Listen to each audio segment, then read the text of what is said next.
Ito na po. Ay! Yan na, nakanganga oh.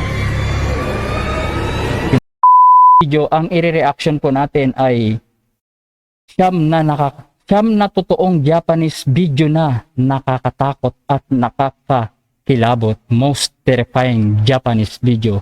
So guys, itong panonood din natin na hindi natin alam kung totoo ba to o gawa-gawa lamang. So guys, panoodin natin. Number 1.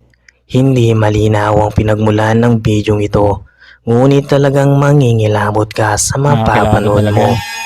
Isang lalaki ang takot na nagtatago sa ilalim ng lamesa habang kinukunan ang mga pangyayari.